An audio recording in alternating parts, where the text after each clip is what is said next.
सही चल रही है। सही चल रही है। कोई क्वेश्चंस? देखो अभी हम 5 मिनट में, पहले 5 से 6 मिनट 10 मिनट, जब तक आप लोग क्वेश्चंस करते रहेंगे जो आपकी पिछली प्रॉब्लम्स हैं, चाहो तो आप पूछ सकते हैं। मैं अभी क्वेश्चंस, आपके प्रॉब्लम्स, अगर किसी भी चीज़ में आपको कोई दिक्कत आ रही है तो मैं बता सकता हूँ अभी बैठा हूँ। टीचिंग एप्टीट्यूड में अब तक हमने जो पढ़ा है उसमें अगर किसी को भी कोई दिक्कत है किसी भी तरह की तो पूछ सकते हैं।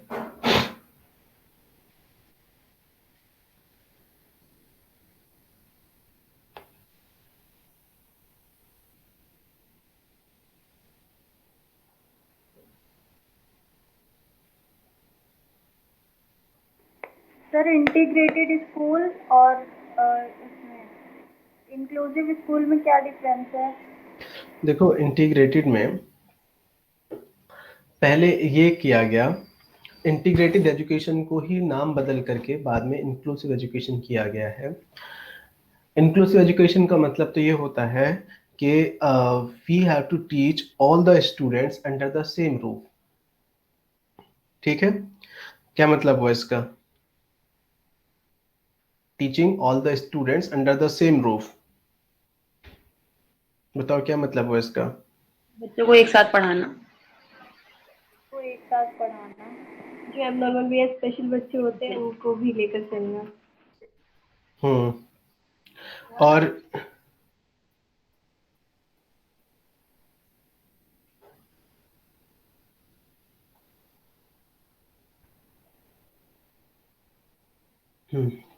अब देखो इसमें इसमें क्या होता है कि we have different types of,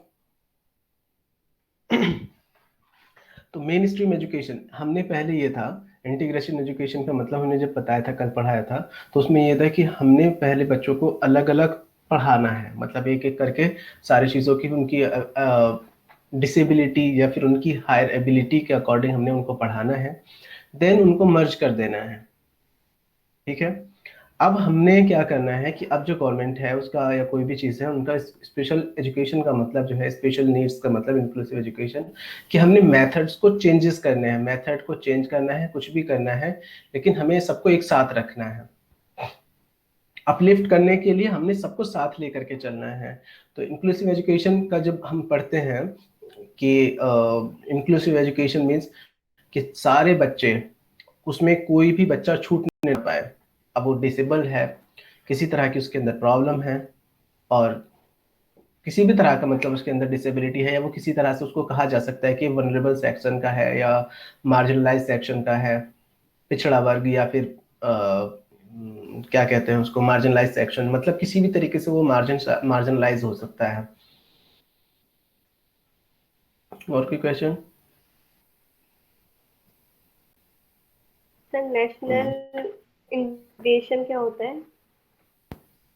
national integration का मतलब होता है कि देखो, सामाजिक भाईचारा एक तरह की चीज होती है जिसे सोशल ब्रदरहुड बोलते हैं। नेशनल लेवल पे इसको नेशनल इंटीग्रेशन मतलब सारे लोग इकट्ठा किसी तरीके से साथ में आ जाएं, इंटीग्रेशन का मतलब होता है ये। तो नेशनल इंटीग्रेशन मतलब एक दूसरे के साथ में वो इस तरह से इंक्लूड होकर के रहें जिसके पता ही ना चले कि इनका धर्म, इनका मजहब, इनकी लैंग्वेज, इनका पहनावा डिफरेंट है किसी तरीके से। तो ऐसी कौन सी क्वालिटीज हैं इंडिया की जो नेशनल इंटीग्रेशन को डेवलप करती हैं? हमारी एजुकेशन सोसाइटी में, एजुकेशनल रिफॉर्म्स में कुछ चीजें हैं ऐसी जो कि नेशनल इंटीग्रेशन को बढ़ावा देती हैं, जैसे इंक्लूसिव एजुकेशन ही इस चीज को बढ़ावा देता है, जो कि सामाजिक भाईचारा, हिंदी में इसको बोले तो सोशल ब्रदरहुड बोले, लेकिन ब्रॉड लेवल पे इसको बोलते हैं नेशनल इंटीग्रेशन, सारे लोग इकट्ठा एक साथ रह सके। सर जैसे क्वेश्चन था which helps in national integration, A hmm. Regionalism, communalism, national anthem and casteism, तो तो क्या नेशनल एंथम, नेशनल एंथम इसको सबको इकट्ठा करेगा ना। रीजन रीजन रिलीजन तो सबको अलग करेगा, कास्ट सबको डिफरेंट डिफरेंट कर देगी। लेकिन जब नेशनल एंथम होगा, चाहे वो कोई भी हो, देश में कैसा भी नागरिक हो, अगर वो देश का नागरिक है और उसको अहमियत पता है, तो वो सारे लोग उसका अहमियत समझेंगे और उसके लिए रिस्पेक्ट देंगे। तो किसी को ये नहीं पता चल सकता कि इसमें कौन हिंदू है, कौन मुसलमान है, कौन सिख है, कौन ईसाई है। When there is a national anthem singing, मतलब कोई उसको नेशनल एंथम अगर कोई उस वक्त हो रहा है तो सारे लोग इकट्ठा एक ही पोजीशन में खड़े होने चाहिए। आई बात समझ में? Yes sir. तो नेशनल एंथम, नेशनल जैसे नेशनल प्राइड्स होते हैं या नेशनल क्या बोलते हैं फेस्टिवल्स होते हैं। For example 15th of August और 26th of January, these two programs or 2 days in our Indian history are they form national integration। सारे लोग एक तरह से सब खुशी मना रहे होते हैं। क्यों? Because we got freedom from the British rule on the 15th of August। तो हम लोग इस चीज की आजादी का, तो किसी को पता चलता है कि इसमें कौन हिंदू कौन मुसलमान, सब उसको बस इसी तरीके से खुशी मना रहे होते हैं। तो अपना अपना लेवल होता है मनाने का, लेकिन उससे कोई फर्क नहीं पड़ता। क्यों? क्योंकि उस दिन सारे लोग ईद पे, आप लोगों ने ड्रेस देखी होगी, दिवाली की ड्रेस में, ईद पे देखा होगा कि मुस्लिम तो कपड़े अच्छे नए पहने हुए हैं और सब कुछ ठीक है, मतलब वो एकदम से सब कुछ दिख रहा है। लेकिन जैसे ही दूसरी कम्युनिटी को देखते हैं तो उन लोगों को क्या मतलब आपकी ईद से, अगर हमारे अंदर इंटीग्रेशन नहीं होता। लेकिन ऐसे ही दिवाली है तो दिवाली पे सारे लोग मिठाई वगैरह या जो भी कुछ कर रहे हैं वो इसी तरह से होली में, तो पता चल जाएगा कि कभी कभी देखो ये इस तरह का होता है कि मुस्लिम उसमें कम्युनिटी में या मुस्लिम स्टूडेंट होते हैं या स्कूल में भी प्रोग्राम हो रहा होता है, तो जो मुस्लिम स्टूडेंट है वो अपने आप को अलग कर लेते हैं कि नहीं हम होली नहीं करेंगे या हम कोई भी त्योहार जो है हम इसमें वो पार्टिसिपेट नहीं करेंगे। लेकिन नेशनल लेवल के जो प्रोग्राम होते हैं जैसे नेशनल लेवल के, उनमें इंटीग्रेशन डेवलप करने के लिए ये प्रोग्राम, उसमें कोई मना नहीं कर सकता है कि 15 अगस्त पे आप लोग स्कूल में हैं, स्टूडेंट हैं, तो आपको मनाना ही पड़ेगा, और मनाते हैं खुशी खुशी उस चीज को। Is it clear? Yes sir. Sir नया टॉपिक पढ़ा दीजिए। किसी भी चीज का जो हमने पढ़ा था। और किसी का कोई प्रॉब्लम तो नहीं है?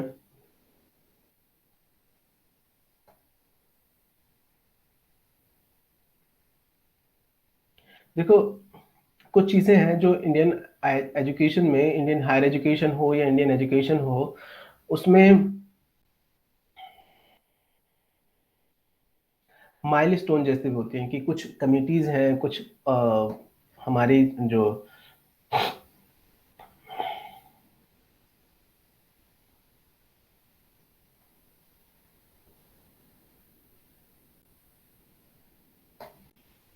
कुछ कमिटीज, कुछ एजुकेशन कमीशंस, कुछ ऐसी पॉलिसीज हैं जो कि इंडियन एजुकेशन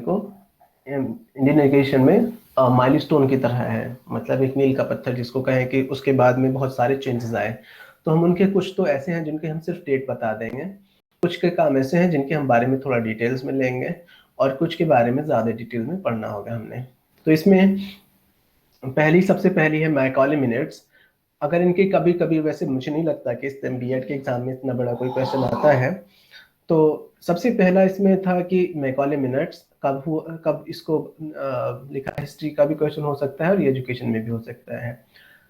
1835 ये सबसे पहली एजुकेशन की कमीशन है कभी भी एजुकेशन में, चाहे वो सीनियर सेकेंडरी या प्राइमरी। तो ब्रिटिश रूल में सबसे पहली एजुकेशन कमीशन जो थी, ये इसमें चेंजेस कितने, क्या जरूरत थी इंडियन एजुकेशन सिस्टम में चेंजेस करने की, क्योंकि उससे पहले या तो गुरुकुल सिस्टम था या फिर मदरसा और मकतब और मदरसे का सिस्टम था। क्योंकि मुगल एम्परर्स जो थे वो अरबी फारसी और दूसरी लैंग्वेज अरबी फारसी और उर्दू के फेवर में थे ज्यादा। 1902 में 1992 यूनिवर्सिटी कमीशन, 1997 सैडलर कमीशन और हार्ट ऑफ कमीशन 1929। इसके बाद जो सिर्फ इनकी डेट आ सकती है कि इनके काम क्या थे, ये सब इतना बड़ा ये हायर एजुकेशन में आपको ज्यादा नहीं करता है। इनमें इंपॉर्टेंट है Wardha commission scheme of education. Wardha एक जगह है महाराष्ट्र में। That was it is also known as Nai Talim और बेसिक एजुकेशन और बुनियादी तालीम, बुनियादी शिक्षा और बेसिक शिक्षा, इसके 4 नाम हैं। और बुनियादी एजुकेशन इसी का नतीजा है, मतलब इसी स्कीम और इसी एजुकेशन स्कीम का नतीजा है जामिया का टीटीआई, टीचर ट्रेनिंग इंस्टीट्यूट जो है। जिसे पहले उस्तादों का मदरसा बोला जाता था। ये एजुकेशन में अक्सर बीएड वाले प्रोग्राम्स में या उसका तो जब नेम, पहले इसका सबसे पहला नाम क्या था, इसको क्या बोला जाता है, उस्तादों का मदरसा या जो कुछ भी। तो जामिया का जो टीटीआई है, एजुकेशन डिपार्टमेंट है, उसको पहले उस्तादों का मदरसा बोला जाता था। ये डॉक्टर जाकिर, मौलाना अब्दुल कलाम आज़ाद, डॉक्टर जाकिर हुसैन और नंबर ऑफ जो भी उस वक्त में रिफॉर्मर्स थे और जो महात्मा गांधी, इन लोगों की एक कमेटी थी। The scheme is an outcome of philosophy of Gandhi ji. तो बुनियादी तालीम के पीछे किसकी फिलॉसफी थी? अब इसमें 4 लोगों के नाम हो सकते हैं, रविंद्रनाथ टैगोर, महात्मा गांधी, डॉक्टर जाकिर हुसैन और मौलाना अब्दुल कलाम आजाद। तो आपको नाम लिखना है महात्मा गांधी की। महात्मा गांधी की जो फिलॉसफी थी वो थी क्राफ्ट एजुकेशन वाली, कि बच्चों को साथ साथ पढ़ने के साथ साथ क्राफ्ट भी सिखाया जाना चाहिए।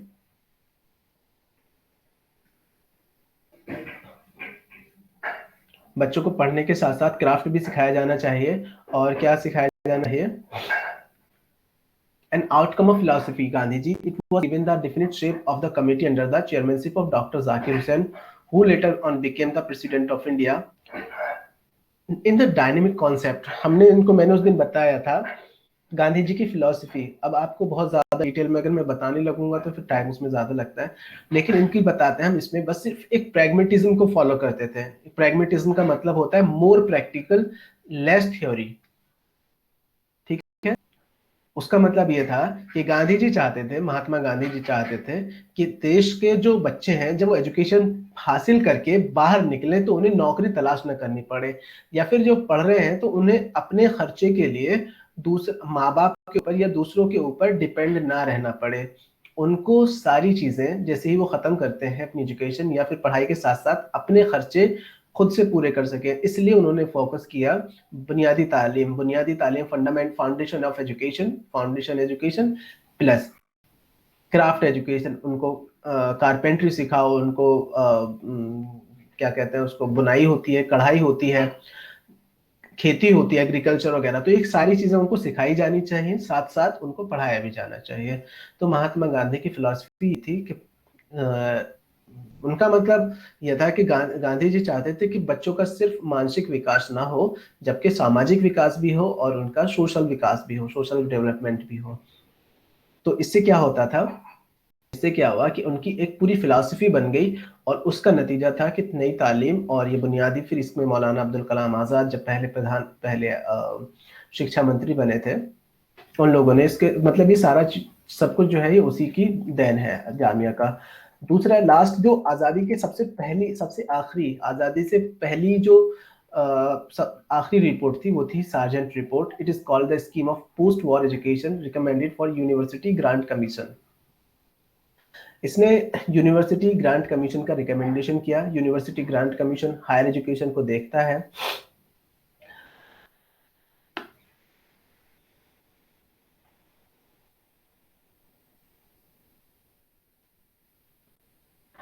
And propose a three years degree course, और उन्होंने इसका एक 3 साल की डिग्री कोर्स का भी रिकमेंडेशन दिया। ये 2 ज्यादा इंपॉर्टेंट है इसमें। और मतलब मेरे हिसाब से तो इसमें जो क्वेश्चंस आते हैं मैंने अभी तक देखे हैं, इनमें बस एक डेट आ सकती है और इनमें इसमें जो आते हैं इसके कभी कभी नाम बदल के कि बुनियादी शिक्षा किसकी फिलॉसफी के अकॉर्डिंग थी और इसका पहला नाम क्या था। ऐसी चीजें क्वेश्चंस में ज्यादा आती हैं। कभी सर्जेंट रिपोर्ट समझ में नहीं आई। सार्जेंट रिपोर्ट, बस इसका ध्यान ये रखना है कि आजादी से पहले इसके जो क्वेश्चंस अभी तक आते हैं वो ये होता है कि आजादी से पहली।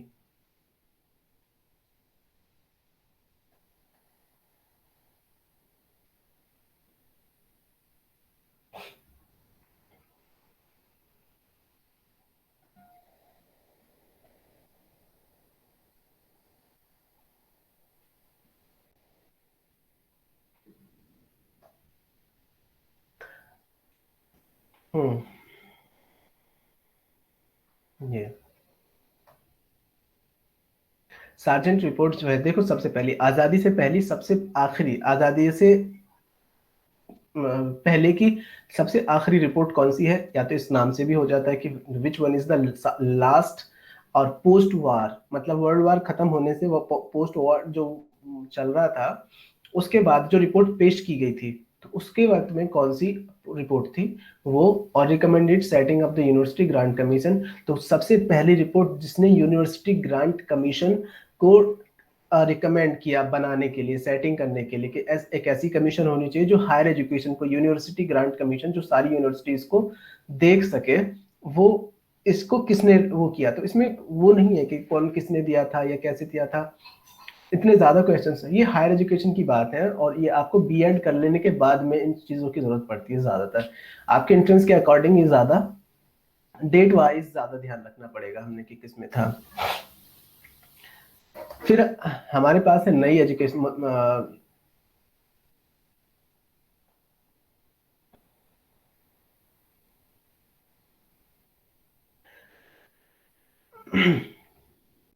फिर है राधा कृष्णन कमीशन। आजादी के बाद की सबसे पहली कमीशन कौन सी थी, ये बताना है। आजादी के फौरन बाद राधा कृष्णन कमीशन जो थी, आजादी के बाद सबसे पहली कमीशन कौन सी है? राधा कृष्ण कमीशन। बस तो इसमें जो क्वेश्चंस हैं बस ये इस तरह के क्वेश्चन होते हैं ज्यादातर कि आजादी के बाद की कौन सी कमीशन सबसे पहली कमीशन कौन सी थी। तो इसमें अक्सर क्वेश्चन अगर वो होता है तो उसमें सिंपल इतना ही रखा जाता है कि क्या होगा।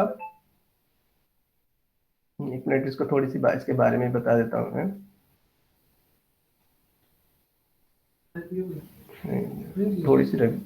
थोड़ा बता देना।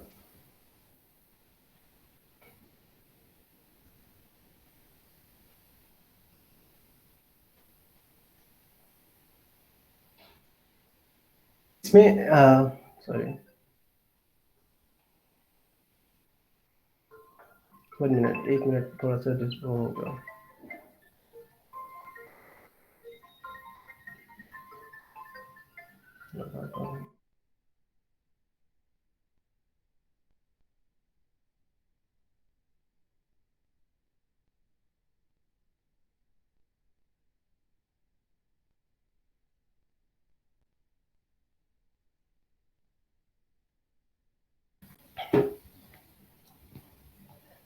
देखो इसमें राधा कृष्ण कमीशन जो है, इसका the Radha Krishna commission known as the university education commission suggested integration of secondary and higher education by setting up UGC.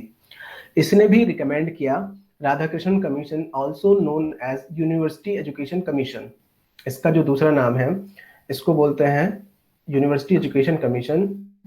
और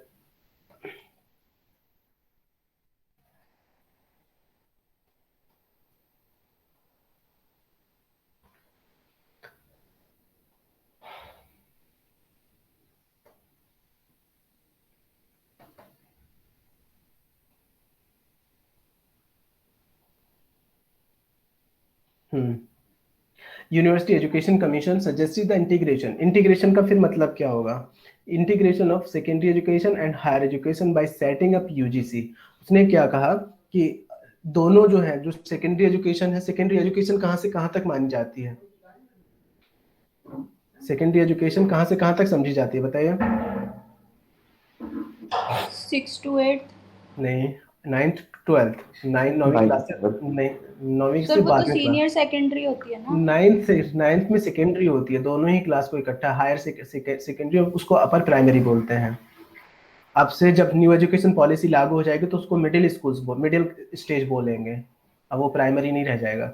secondary stage, primary stage, elementary stage, पहले सबसे पहले एलिमेंट्री स्टेज या preparatory stage, primary stage, middle stage and secondary stage, 4 divide में हो जाएगा। आया समझ में? न्यू एजुकेशन पॉलिसी के बारे में भी हम अभी बात कर रहे थे। तो उन्होंने कहा कि सेकेंडरी एजुकेशन, ये दोनों जो सेटिंग होना चाहिए, ये दोनों यूजीसी के अंडर में आने चाहिए। It also recommended the setting of the rural universities, और उन्होंने ग्रामीण यूनिवर्सिटीज, रूरल मतलब ग्रामीण, गांव में भी यूनिवर्सिटीज को सेट करने का रिकमेंडेशन दिया।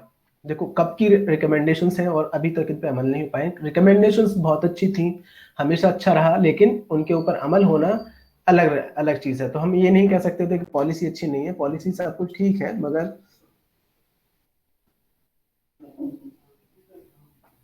नेक्स्ट इसमें है मुदालियर कमीशन, इसको also known as secondary, popular as the secondary education commission.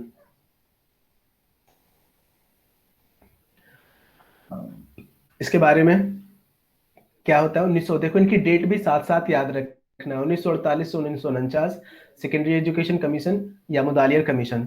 Justice Mudaliar, इनका काम यह है कि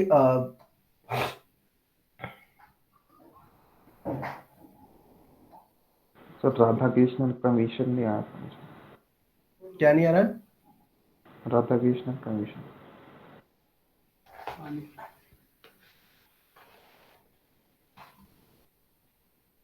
राधा कृष्ण कमीशन में क्या है बताओ?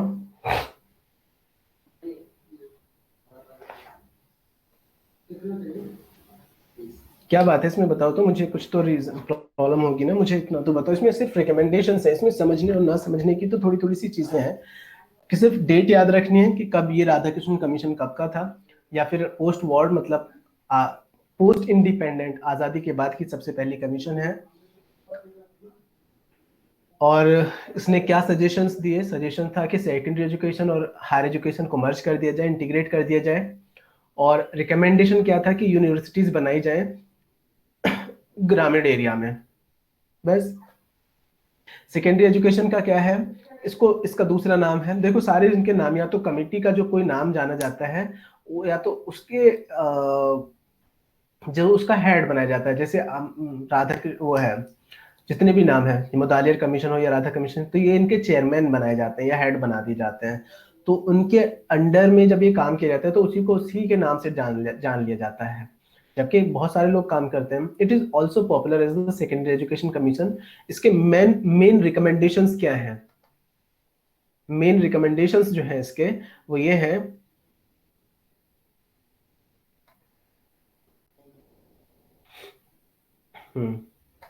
secondary education to be provided on the grant in aid। Grant in aid का मतलब क्या है?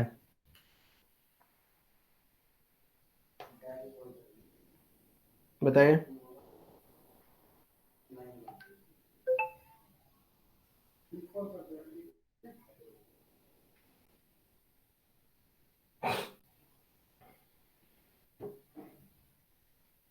ग्रांट इन एड बेसिस मतलब कि जो पैसा है, fund should be provide from the government. मतलब हमने अपनी तरफ से, बच्चों की तरफ से, क्योंकि उस वक्त जब आज़ादी का वक्त था, तो उन दिनों अगर आप उसकी किताबें पढ़ेंगे, उसके बारे में जानना चाहेंगे या पढ़ना चाहेंगे, तब you will know about that कि उस वक्त देश के हालात क्या थे। बहुत बड़ी आबादी जो थी वो आज़ादी के बाद में गरीबी रेखा से नीचे थी, बेरोजगारी बहुत ऊंचे लेवल पे थी, लोगों के पास कारोबार नहीं थे।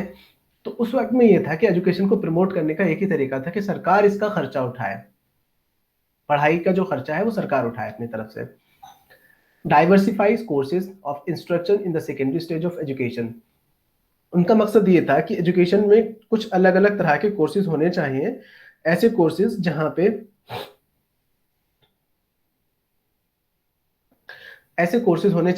पे दोनों तरह की पढ़ाई, एकेडमिक्स भी हो और वोकेशनल भी हो। एकेडमिक्स का मतलब उसमें कोर्सेज हम ग्रेजुएशन भी कर सकें बच्चे और हायर एजुकेशन में भी जा सकें। उसके बाद ऐसे भी कोर्सेज होने चाहिए जिससे वोकेशनल मतलब उनको अर्निंग रिसोर्सेज उनके तैयार हो सके, कुछ काम कर सकें, जिसे महात्मा गांधी ने इस चीज को सजेस्ट किया था। वोकेशनल एंड टेक्निकल एजुकेशन, तो आपने देखा होगा कि 10th क्लास के बाद जो डिप्लोमा होता है, या ये इसी चीज की देन है, वोकेशनल एजुकेशन। आप अगर 10th क्लास के बाद डिप्लोमा कर लेंगे तो आप जॉब के लायक हो जाते हैं, लेकिन अगर आप 12th करेंगे तो फिर आपको जॉब हो सकता है कि जॉब के लिए जॉब करें, लेकिन आपके अंदर वो क्वालिटी नहीं है जो कि वो डिप्लोमा वाले के अंदर है। वो उसने वोकेशनल ट्रेनिंग को या टेक्निकल एजुकेशन को चूज किया और आपने एकेडमिक्स को चूज किया। आपको ग्रेजुएशन बीए करने के बाद एक ने बीटेक किया, एक ने तो उनमें कोई फर्क दिखता है बीटेक करने वाले में और बीए करने वाले में? दोनों ग्रेजुएट हैं, कुछ फर्क है दोनों में या नहीं? No sir. क्यों नहीं है फर्क? एक का टेक्निकल एजुकेशन, एक का एकेडमिक्स वाला है, तो वोकेशनल है। तो इस चीज के उनकी ट्रेनिंग के ऊपर फर्क है, उनकी ट्रेनिंग अलग तरह से हुई है, उनको इंटर्नशिप प्रोग्राम करना पड़ता है। जो वोकेशनल और प्रोफेशनल कोर्स हैं और जो एकेडमिक्स कोर्स हैं उनमें फर्क होता है on the basis of their training, उनकी ट्रेनिंग के ऊपर और उनके किस चीज के ऊपर। दूसरी एक चीज और होती है, उन इंटर्नशिप होती है। अगर आपके कोर्स में इंटर्नशिप है और आपके कोर्स में ट्रेनिंग है तो आपका कोर्स प्रोफेशनल कोर्स कहलाता है। आया समझ में? किन बुनियादों पे इनको प्रोफेशनल और एकेडमिक्स कोर्स कहा जाता है, उनका बेसिस यही है।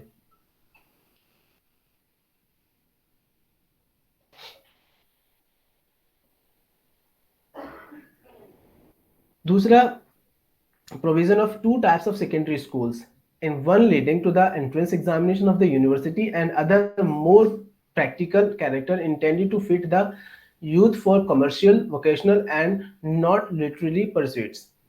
तो दो तरह के स्कूल्स होने चाहिए, दो तरह के स्कूल्स। एक ऐसा जो कि बच्चों को यूनिवर्सिटी के लिए तैयार करे, यूनिवर्सिटी के लिए तैयार करे, on one leading to the entrance examination for the university, जो कि बाद में पढ़ के पहले कितना अलग सा समझा जाता है कि बच्चा हमारा यूनिवर्सिटीज में पढ़ रहा है, कि फलां यूनिवर्सिटी में है। तो यूनिवर्सिटीज का एक अलग वो था।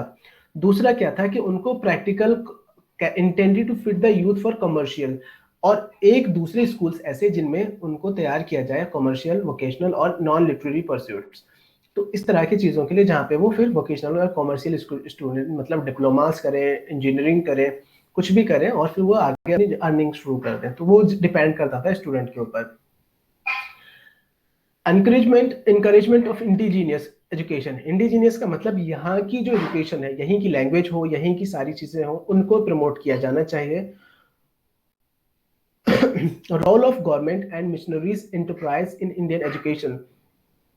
तो जो गवर्नमेंट का रोल है वो सब यहाँ पे एंटरप्राइज करना है, मतलब उनको प्रमोट करना है, किसी भी तरह से उनको निकाल करके आगे से ज्यादा लोगों को। क्योंकि एजुकेशन का अगर आप आज़ादी के बाद की पढ़ेंगे, ओनली 28% पीपल ऑल ओवर, मतलब ओवरऑल जो था 28% लिटरेसी रेट था, जिसमें फीमेल्स की अगर हम बात करें तो 7 और 8% लिटरेसी था। और आज आप अपने उसके बारे में बात करेंगे तो आप इसको डेट करना कि literacy rate about at the after the independence of India और present time literacy rate of womens, अलग अलग पार्टीशंस का, तो आपको देखने में फर्क आएगा कि कितना ज्यादा फर्क आ चुका है। तो उस वक्त में उन लोगों को जो बिल्कुल पढ़ना नहीं चाहते थे, जो बिल्कुल पढ़ना चाहते थे लेकिन उनके पास में कोई रिसोर्सेज नहीं थे, तो उस दौर में स्कूल्स के ऊपर या स्कूल्स में जो काम किए गए या जो भी चीजें हुई, वो इनका काम था कि आप लोग उनको जाकर के बताएं और उनको कम से कम मोस्ट और लोगों को, जैसे इस वक्त में लोगों को बताया जाता है एडल्ट एंड कंटिन्यूइंग एजुकेशन के बारे में। आपने कभी सुना है इसके लिए एडल्ट एंड कंटिन्यूइंग एजुकेशन क्या होती है? नहीं sir. Adult and continuing education का मतलब होता है कि उन लोगों को एजुकेशन प्रोवाइड कराना जिन लोगों ने किसी वजह से, फैमिली कंडीशंस की वजह से या किसी डिजास्टर की वजह से एजुकेशन छूट गई कभी भी उनकी, अब उनको चाहते हैं कि वो एजुकेशन हमारी मेन स्ट्रीम एजुकेशन से जुड़ सके। तो उनके लिए एडल्ट एजुकेशन कंटिन्यूइंग एजुकेशन कराई जाती है। जामिया में एक डिपार्टमेंट है। इसका मतलब ये होता है कि 18 से ऊपर के जो लोग हैं और जिन्होंने पढ़ाई बीच में छोड़ दी थी, उन लोगों के लिए सेट कोर्स तैयार किए गए हैं।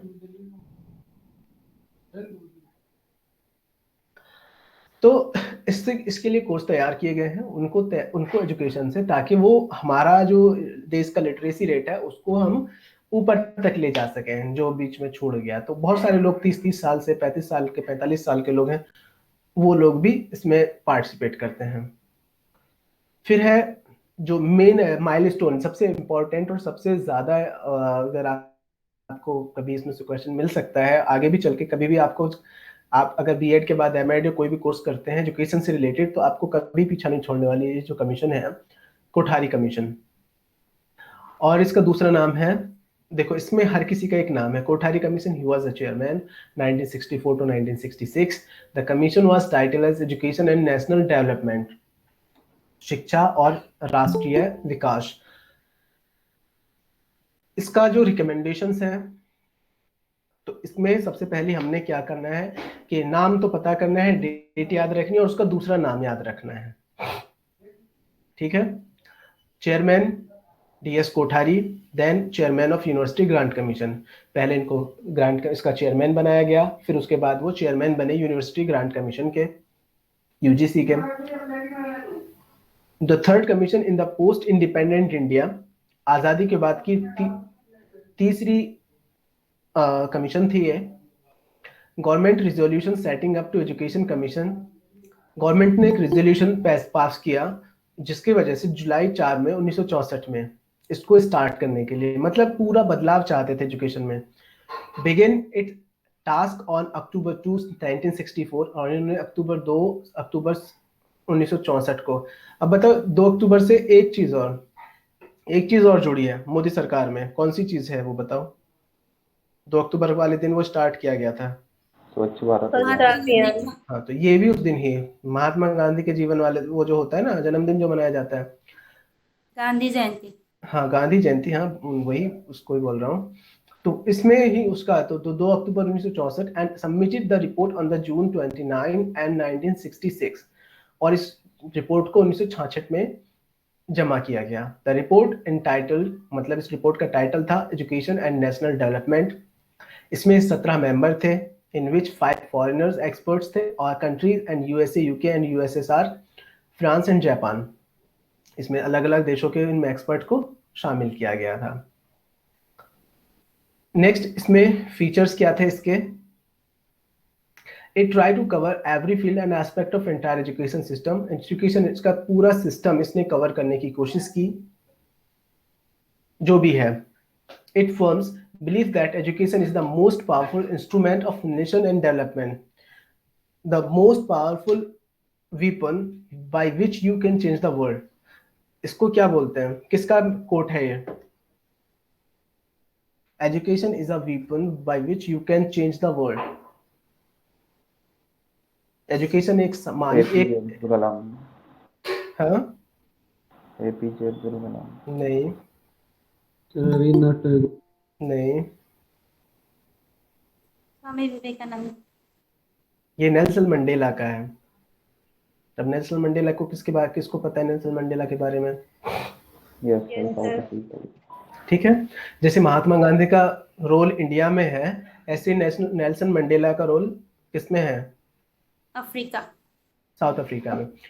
तो वहाँ के जो क्या कहते हैं इंडिजीनियस लोग हैं, इंडिजीनियस क्या बोलते हैं, इंडिजीनियस किसे बोलते हैं? अगर हम इंडियन को बोले तो इंडिजीनियस, कनाडा को बोले, कनाडा के अभी आपने पढ़ा होगा कि कनाडा में इंडिजीनियस लोगों के कुछ ग्रेव्स मिली थी, मतलब कब्रें मिली थी बच्चों की, इंडिजीनियस बच्चों की, जो अफ्रीकन है उनके इंडिजीनियस बोलते हैं। तो इंडिजीनियस मीन्स क्या होता है? What you mean by indigenous people? मूल निवासी। तो वहाँ के जो मूल निवासी, वहाँ के जो लोग हैं, बाकी जो दूसरे लोग हैं जैसे अफ्रीका में हैं, जो वहाँ के गोरे हैं वो बाहर से आए हुए उनको कंसीडर किया जाता है। तो इसी तरह से तो इसमें हमने खैर वो आगे की बात में चले जा रहे हैं। It first believe that education is the most powerful instrument, ये एक अकेला ऐसा इंस्ट्रूमेंट है ऑफ नेशनल डेवलपमेंट। तो सबसे अगर देश को विकासशील बनाना है, विकास करना है और डेवलप करना है तो सिर्फ एजुकेशन ही एकमात्र रास्ता है। अभी भी इस चीज को कंसीडर किया जाता है, ऐसा नहीं कि ये चीजें पुरानी हो गई।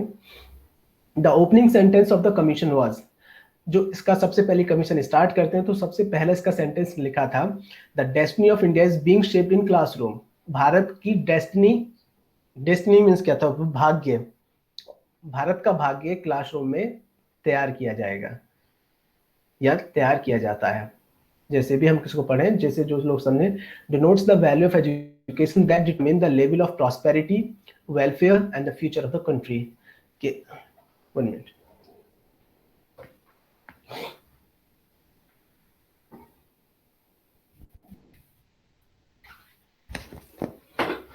तो किसी चीज की इंपॉर्टेंस का पता कोर्ट से, उसके बड़े फिलोसोफर्स जो होते हैं जो हमारे देश में, जिनका जैसे महात्मा गांधी हैं या रविंद्रनाथ टैगोर हैं, जो फिलोसोफर्स कंसीडर किए जाते हैं या जिनको फिलोसोफर्स या आप लोगों के लिए आइडियल हैं, कोई भी है।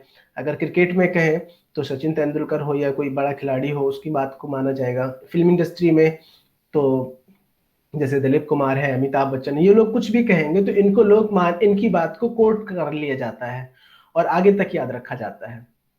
इसी तरह से एजुकेशन में है, तो एजुकेशन के जो हायर जो मतलब फिलोसफर्स होंगे उनकी बात को कोट करके रखा जाएगा, उनकी बात को याद रखा जाएगा।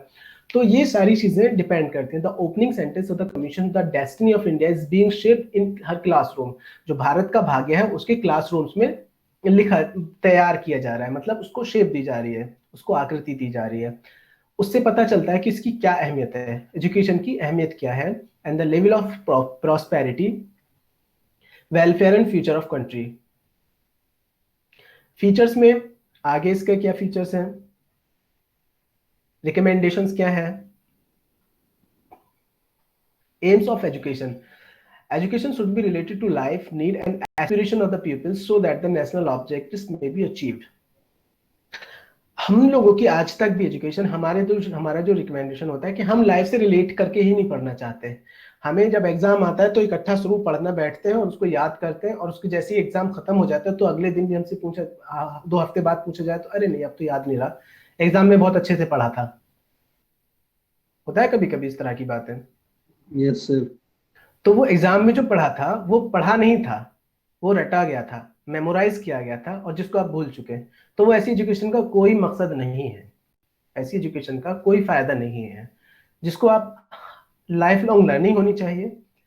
तो ये education should be related to the life.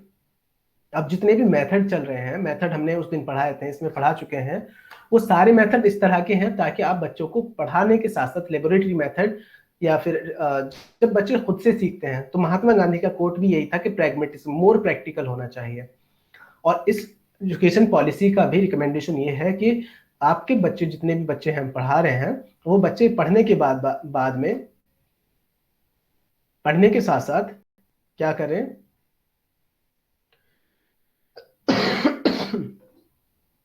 पढ़ने के साथ साथ उन चीजों को समझ सकें, उनकी जरूरत को समझ सकें, उनकी नीड्स क्या है, और उसको अपनी लाइफ से रिलेट कर सकें। अक्सर मैथमेटिक्स के बारे में बोला जाता है कि अरे इसका हमारे आगे चल के क्या इस्तेमाल होगा, लेकिन अगर हम देखते हैं तो फ्रॉम डे ऑफ बिगिनिंग, हमारे जब भी हम स्कूल जाते हैं, वहां से लेकर के हम स्कूल से आते हैं, दिन लाइफ का कोई भी हिस्सा ऐसा नहीं है जहाँ पे किसी एजुकेशन का, उसका मैथमेटिक्स का इस्तेमाल ना होता हो या साइंस का इस्तेमाल ना होता हो। Every time we observe we use science और मैथमेटिक्स। तो ऐसी ही चीजें इसमें होती हैं। Education for increasing productivity, because India की पॉपुलेशन भी बढ़ रही थी, और इंडिया में मैन पावर तो बढ़ रहा था, मतलब पॉपुलेशन मास पावर तो बढ़ ही रही थी। तो the make science education as integral part of school course, मतलब अब साइंस भी स्कूल बच्चों को पढ़ाई जानी चाहिए। पहले सिर्फ हमने उनको लैंग्वेज पढ़ा दी, जो भी चीजें थोड़ा बहुत पढ़ा दिया, अब स्कूल एजुकेशन में कोर्स में इसको साइंस को एक उनका अटूट हिस्सा होना चाहिए। इंटीग्रल पार्ट मतलब एक अटूट हिस्सा। और वर्क एक्सपीरियंस मतलब एक कोर्स होते हैं बहुत सारे जिनमें vocational education to meet the need of the industry. Vocational education की जो डिमांड थी, उनकी जो इंडस्ट्रीज है, हमारी इंडस्ट्रीज बन रही थी, कॉमर्स और एग्रीकल्चर, उन इंडस्ट्रीज की डिमांड को पूरा करने के लिए बच्चों के अंदर वोकेशनल एजुकेशन भी डेवलप करी जानी चाहिए, वोकेशनल एजुकेशन के इंस्टीट्यूट होने चाहिए। Improvement of scientific and the technical education and the research on the university stage, universities में साइंटिफिक और टेक्निकल एजुकेशन को प्रमोट किया जाना चाहिए, और उसके रिसर्च में भी और उसमें रिसर्च को भी प्रमोट किया जाना चाहिए। ये इसके रिकमेंडेशंस हैं, और भी आगे है, भी हम लिख रहे हैं। इसमें कुछ पूछना है तो मुझे बताइए।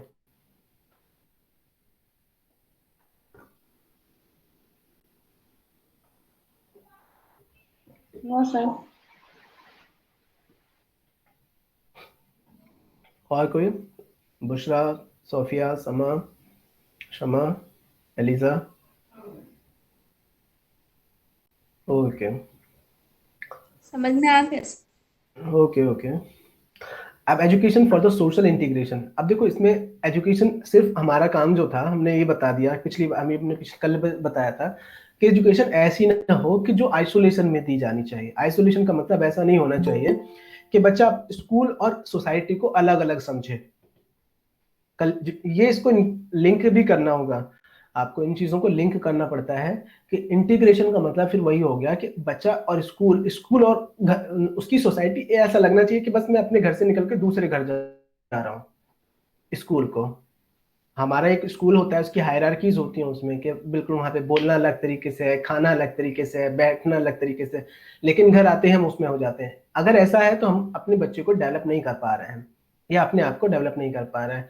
लेकिन अगर हमने स्कूल को सोसाइटी का मिनिएचर बना लिया, मतलब एक घर से निकलते हैं और दूसरे घर में पहुंच रहे हैं, ऐसा बच्चा फील करता है, तो वो अपने नेचुरल बिहेवियर से में सीखता है, और ऐसा होने के बाद में वो लर्निंग उसके साथ में बहुत।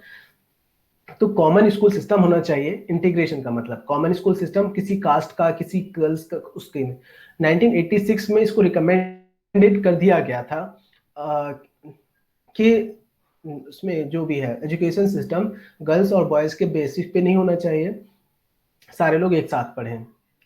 Social service programs, social service programs बहुत सारे प्रोग्राम्स हो सकते हैं कि हम लोग स्कूल्स में जाएं। यूनिवर्सिटीज के स्टूडेंट हैं तो हम ये देखें कि भाई जैसे कई बार हम पुराने कपड़े इकट्ठा करते हैं, किताबें इकट्ठा करते हैं, आपके पास पुरानी किताबें हैं, आपने सारी किताबें इकट्ठा करी पूरे स्कूल्स में जा करके, स्कूल की किताबें उन बच्चों को बांट दी जो उन बच्चों के पास इतने पैसे नहीं है जो कि उन किताबों को खरीद सकें। ये सोशल सर्विस हो सकती है।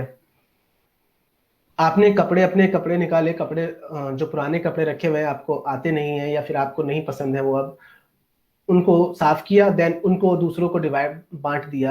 आज भी ऐसे लोग हैं जिनको इन चीजों की जरूरत है। तो ये कुछ प्रोग्राम्स होते हैं कि आप लोगों के अंदर सोशल सर्विस की भी प्रोग्राम होना चाहिए, और ये सारी चीजें डेवलप होनी चाहिए सोशल सर्विस के भी। नेशनल इंटीग्रेशन मतलब हम ये ना समझे कि सिर्फ हमें मिला है, जो खुदा ने हमें दिया है सिर्फ हमारे पास रहे, हम इस चीज को दूसरों के साथ शेयर कर सकते हैं। टीचिंग ऑफ लैंग्वेज, इसमें पढ़ाया किया जाना चाहिए language, literature, philosophy and history of India.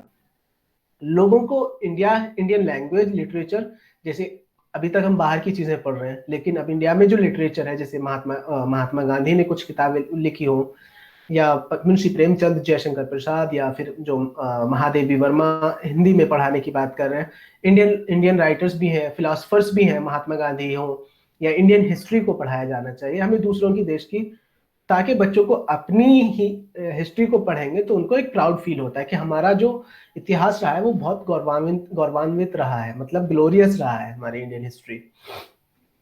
तो इस चीज से क्या बच्चों में डेवलप होगा कि वो अपने देश को छोटा ना समझ के, यार हमारे देश में तो कुछ था ही नहीं पहले से, हम तो हमेशा से वैसे रहे। तो इस चीज से ना एक इंफीरियरिटी कॉम्प्लेक्स डेवलप हो जाता है। अगर हम उनको अपनी ग्लोरियस हिस्ट्री के बारे में बताएंगे तो उनको एहसास होता है कि हाँ हम भी अच्छा कर सकते हैं। अगर किसी के अंदर इंफीरियरिटी कॉम्प्लेक्स डेवलप हो गया तो फिर उससे उबर पाना बहुत मुश्किल हो जाता है। फिर इसको आगे चल के क्या करना है, education for modernisation, adopting new method of teaching, ये यहीं पे इंट्रोड्यूस कर दिए गए थे। Proper development of intrinsic attitude, value and building essential skills like independent training, जो ट्रेनिंग कोर्सेज का भी इसमें इंपॉर्टेंस बताया गया। Emphasizing teaching of vocational subject and science education और वोकेशनल एजुकेशन को इन्होंने प्रमोट करने के लिए कहा, क्योंकि उन्हें पता आगे दिख रहा था कि आगे आने वाला टाइम जो है वो साइंस एंड टेक्नोलॉजी का है, वोकेशनल एजुकेशन का है, तो उसी बुनियाद पे आगे बढ़ना है हम लोगों को। ओके, ये कोठारी कमीशन के बारे में फीचर्स हैं, कब हुआ, उसके मेन फीचर्स क्या है, और इसके मेजर रिकमेंडेशंस क्या हैं। Is it clear? Yes sir.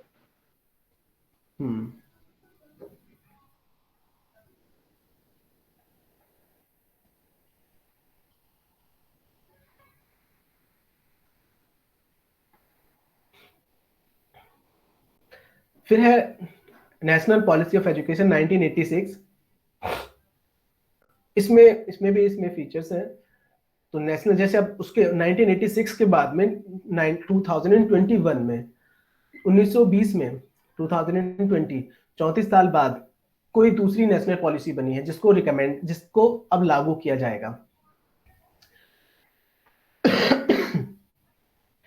तो इसमें इसके फीचर्स क्या हैं, सैलिएंट फीचर्स जो होते हैं, मतलब उसके छोटे छोटे जो मतलब फीचर्स होते हैं उनको बात कर लेते हैं। हम उसके बारे में डिटेल में नहीं पढ़ेंगे।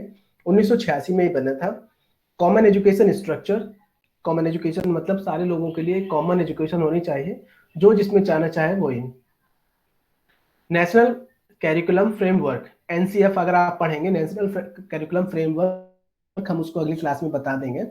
तो नेशनल करिकुलम फ्रेमवर्क, हर किसी के लिए एक करिकुलम होना चाहिए कि कैसे क्या चीज पढ़ाई जानी चाहिए, उसके टीचिंग एक्टिविटीज क्या होनी चाहिए, पूरा एक वो होता है, डॉक्यूमेंटेशन होगा उसका, उसके अकॉर्डिंग हम उसको पढ़ाएंगे।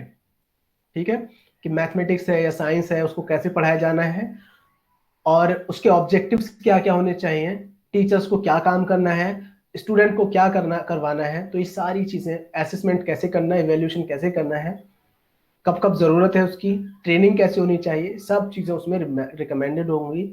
और एक कैरिकुलम, एक्स्ट्रा कैरिकुलर एक्टिविटीज भी उसमें इंक्लूड की जाती हैं। Equality of opportunity of education, सारे लोग जितने भी हैं उनको सबको बराबर अधिकार, अपॉर्चुनिटीज मिलनी चाहिए। अपॉर्चुनिटीज को हिंदी में क्या बोलते हैं?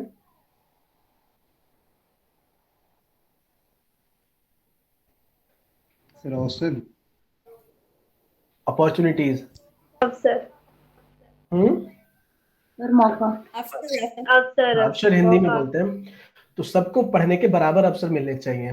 अब अवसर यहाँ पे किसी को कास्ट को, पर्टिकुलर कास्ट के लिए नहीं मेंशन किया गया है।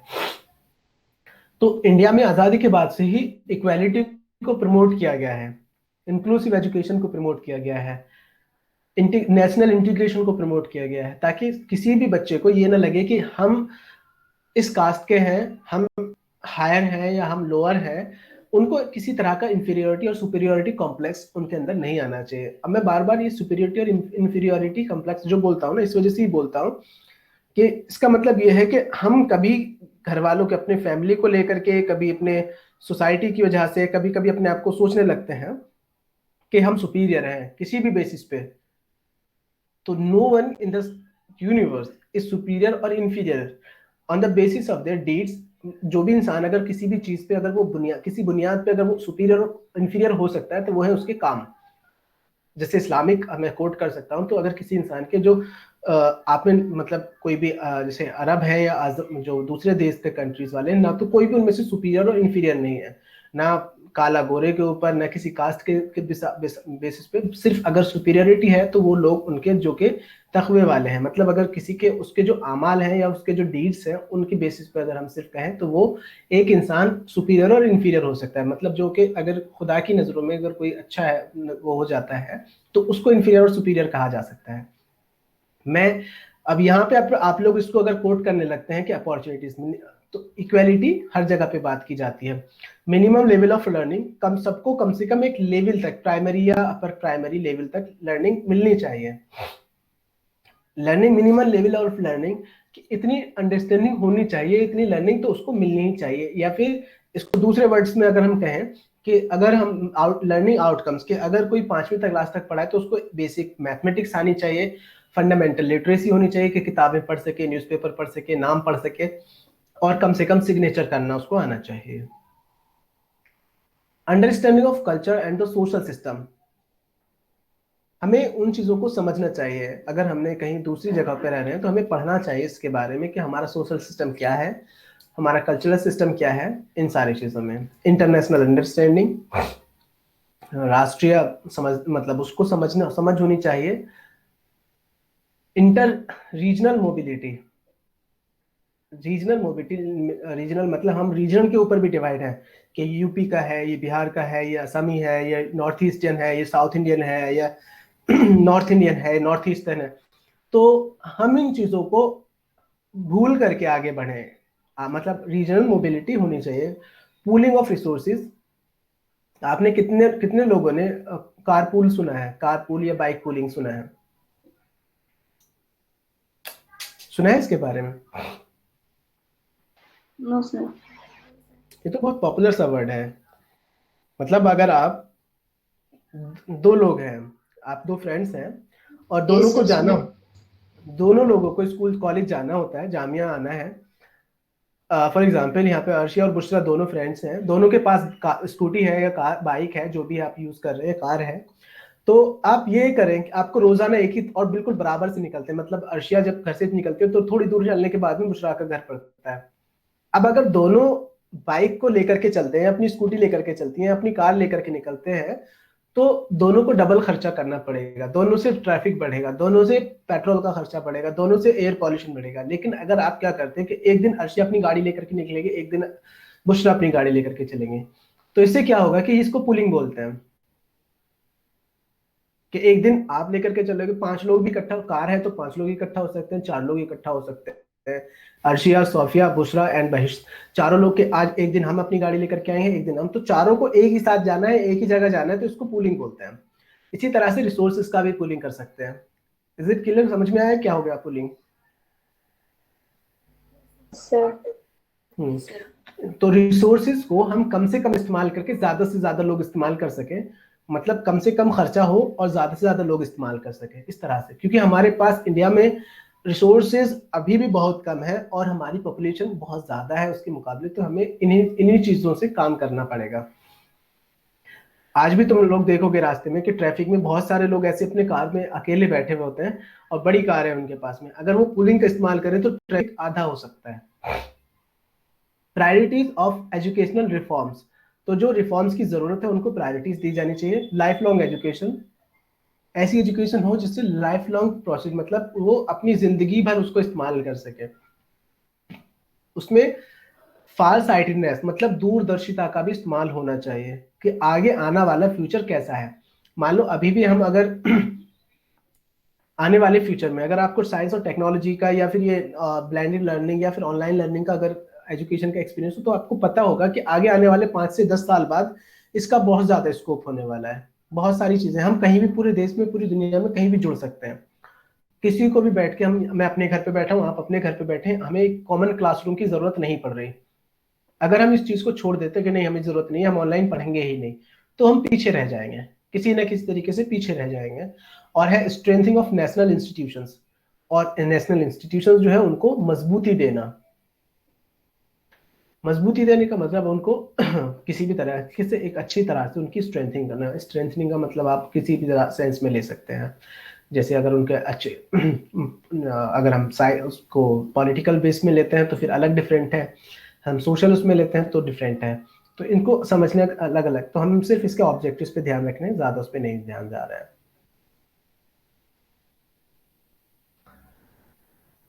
फिर है देखो न्यू एजुकेशन पॉलिसी और existing national policy of education, इन दोनों में थोड़ा थोड़ा सा फर्क है, हम इसको बता देते हैं यहाँ पे।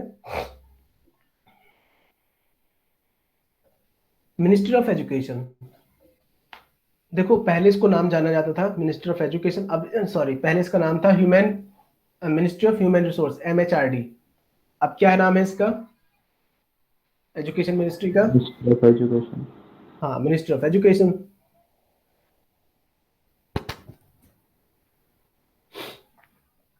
ग्रॉस इनरोलमेंट, ग्रॉस इनरोलमेंट का मतलब क्या है?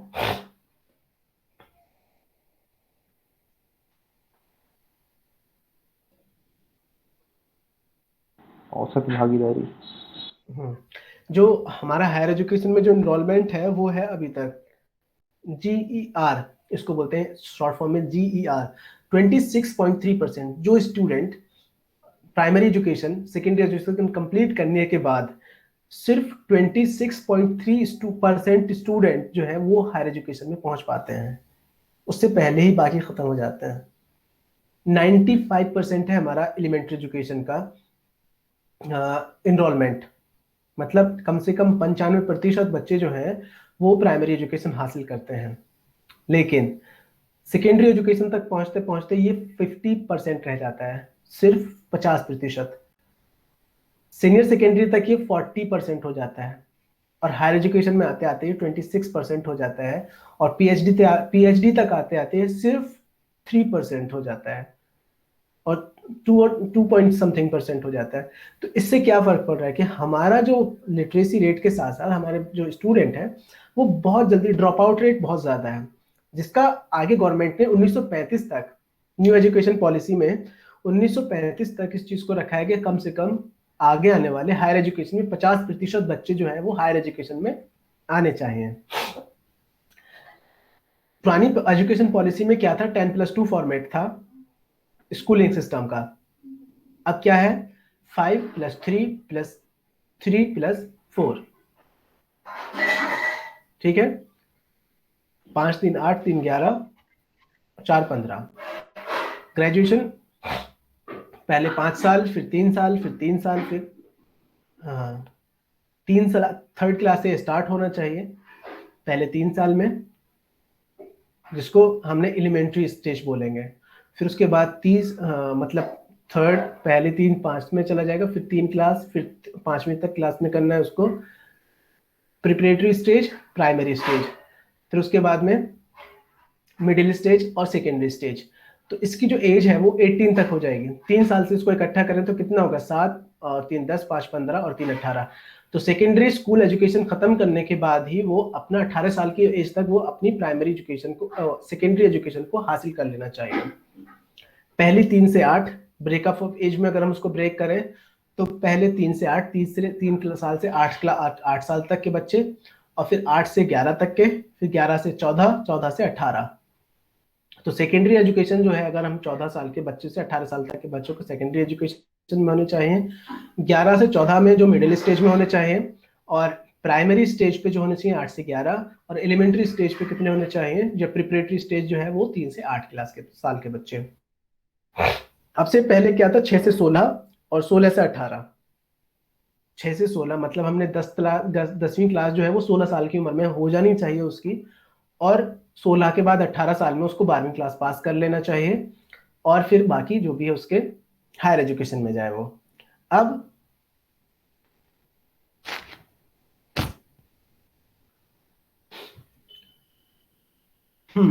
बोर्ड एग्जाम्स, देखो न्यू एजुकेशन पॉलिसी लागू हो चुकी है। बोर्ड एग्जाम्स जो होंगे इस बार भी नवंबर में होंगे और अप्रैल में होंगे। अगर हालात ठीक रहते हैं तो ऑनलाइन, वो ऑफलाइन होगा, अदरवाइज ऑनलाइन होगा।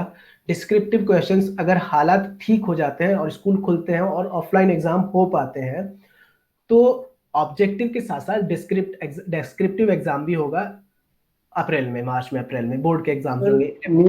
न्यू एजुकेशन पॉलिसी लागू हो गई है। न्यू एजुकेशन पॉलिसी डिले हो गई है थोड़ा सा, लेकिन हर जगह पे थोड़ा थोड़ा उसको लागू करने लगे हैं। आपने सीबीएसई का वो नहीं पढ़ा है? अगर सीबीएसई का जो नया पैटर्न आया है एग्जाम का, इस बार नवंबर में एग्जाम होगा और अप्रैल और मार्च में एग्जाम होगा। इस बार किसी को भी बगैर एग्जाम के प्रमोट नहीं किया जाएगा, 11th में भी, 10th में। और सर ये भी नेशनल था, बीएड जो है 1 ईयर की होगी, कुछ ऐसा था क्या? अभी वो लागू, मतलब बोर्ड पे जो छोटे जहां पे भी लागू किया जा सकता है वहां पे नहीं, वहां पे कर दे रहे हैं, कहीं कहीं अभी इसको छोड़ रहे हैं।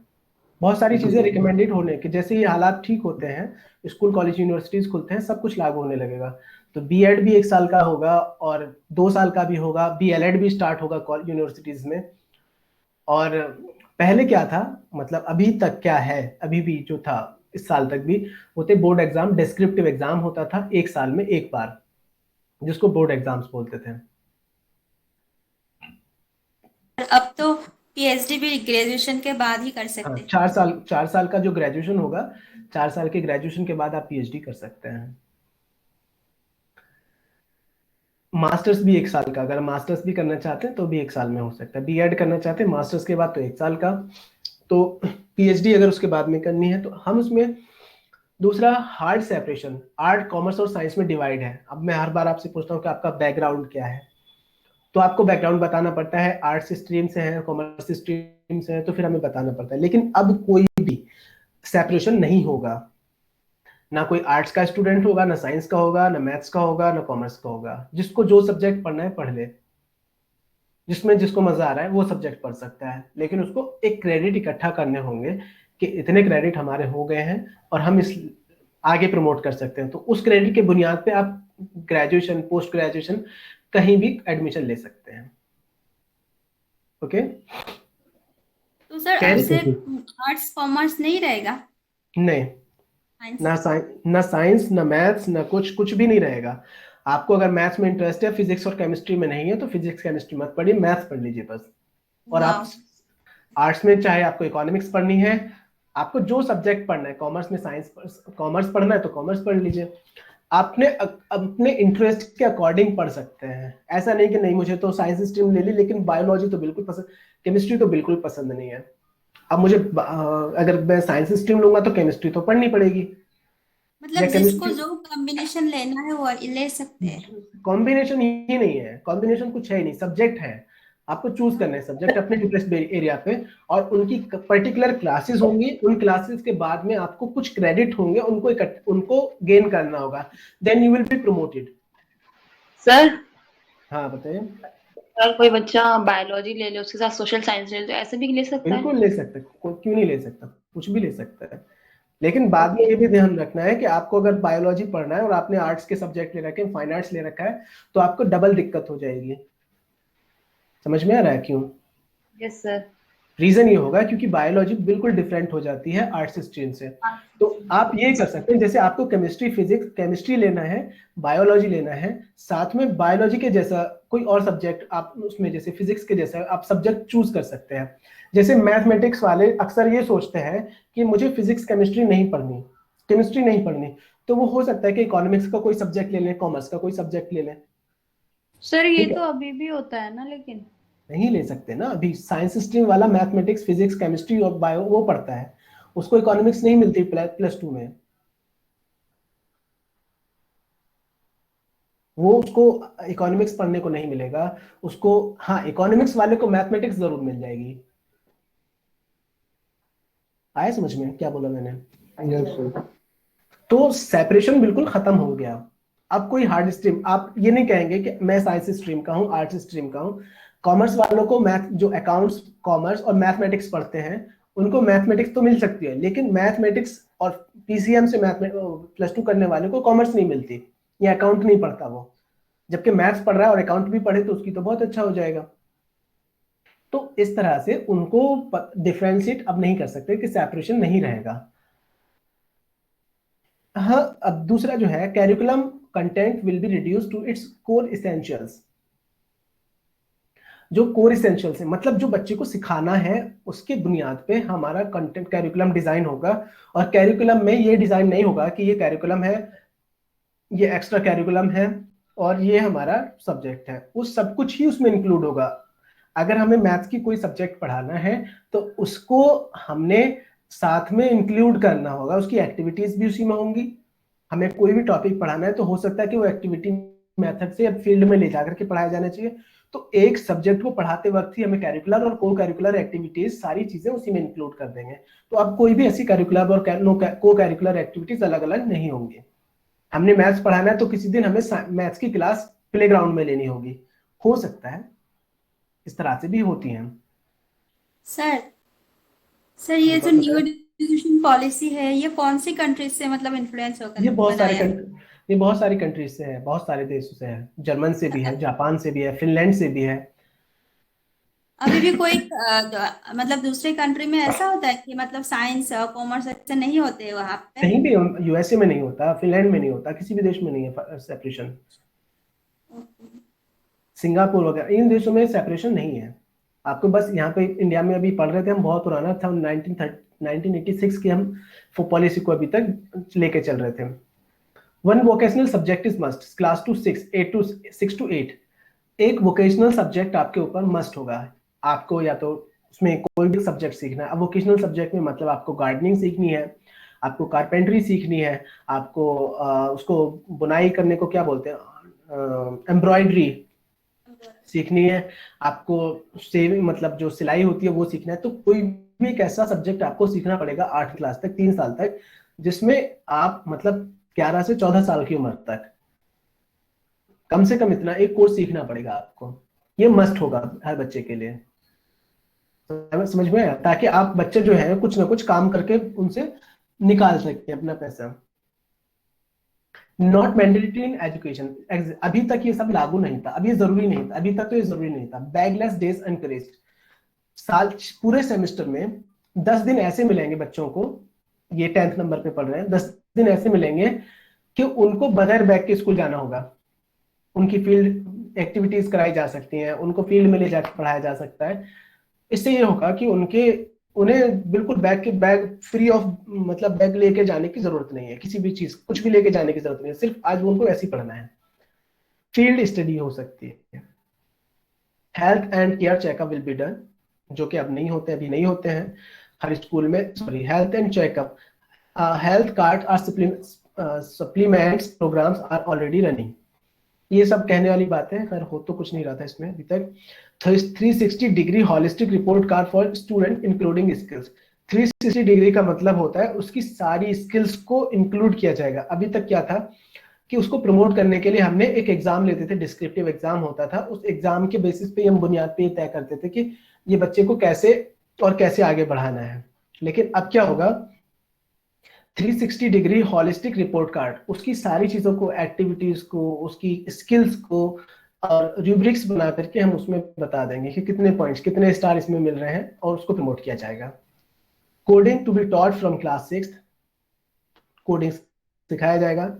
अब 3 लैंग्वेज का फॉर्मूला है, by state, region and choice of student. आपको हिंदी, इंग्लिश और रीजनल लैंग्वेज में पढ़ाया जाता था तब तक, अब है रीजनल लैंग्वेज, स्टेट लैंग्वेज और आप जो चूज करना चाहें वो। Indian sign language student will be hearing impairment, जो साइन लैंग्वेज है वो बच्चों को सिखाई जाएगी। Pre schools to be added in KVs. Preparatory class Bal Vatika for children below the 5 by ECC, early childhood care education, qualified teachers. इसके लिए क्या होंगे, 5वीं क्लास तक के छोटे 5 साल से छोटे बच्चों के लिए क्या होगा, बाल वाटिका स्कूल्स होंगे। उनमें कौन पढ़ाएगा, इसके लिए होंगे क्वालिफाइड टीचर। इनके एक ECCE एलिमेंट्री, सॉरी मैंने भी क्या बताया, education for childhood care and education, early childhood care education. तो जो इस चीज की तैयारी करेंगे, जो इसमें अपना जो क्वालिफाइड होंगे इसमें, उनको 5वीं क्लास से नीचे की क्लासेस दी जाएंगी। अभी तक यह नहीं था, अभी तक सिर्फ 6 साल के ऊपर के बच्चों के ऊपर फोकस था। वो प्ले स्कूल्स चलते थे, वो अपने आप में प्राइमरी स्कूल्स, जो प्राइवेट स्कूल्स में प्ले स्कूल चलते थे, गवर्नमेंट में कोई इस तरह आपका प्रोविजन नहीं था।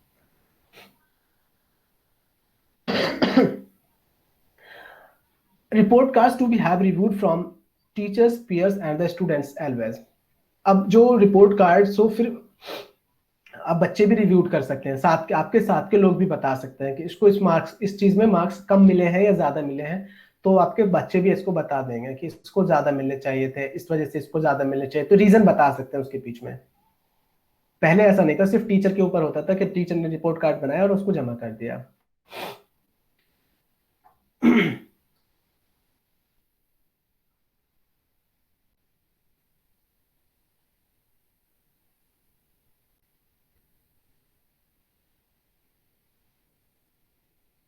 ठीक है, इसमें ये सारी चीजें ध्यान रखना है।